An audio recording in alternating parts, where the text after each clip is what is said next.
All right, we're looking at a little travertine shower stall with some glass that is hard to see through and so forth. So, uh, nice little shower stall here, travertine.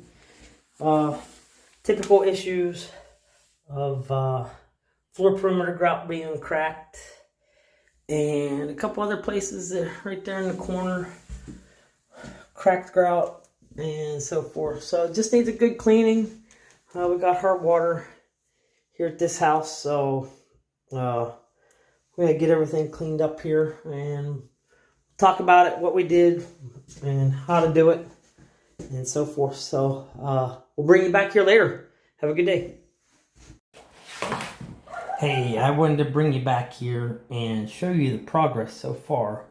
So what I've done is I've cleaned the upper portion, and you can see how much lighter the tile is now from before. And the reason I came back now is so that way you can see this bottom row of tile plus the bench. I haven't done anything with the bench yet here, but you can see how much darker and more yellow that it is. That's just soap scum buildup, and the previous sealer that they put on it was a topical sealer. So it all just kind of yellowed over time. Homeowner said that this shower, really nothing has been done to it since it was installed back in 2008.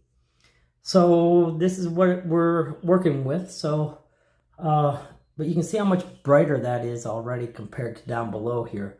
So that'll just make this whole room a lot brighter in the long run. So we're gonna get back to work and we'll see you later. And here we have it.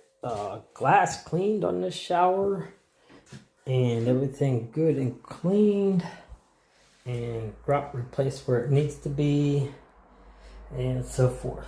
So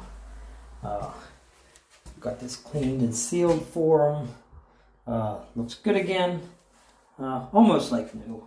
They didn't want a full restoration, so just a clean and seal and grout repair. So thank you.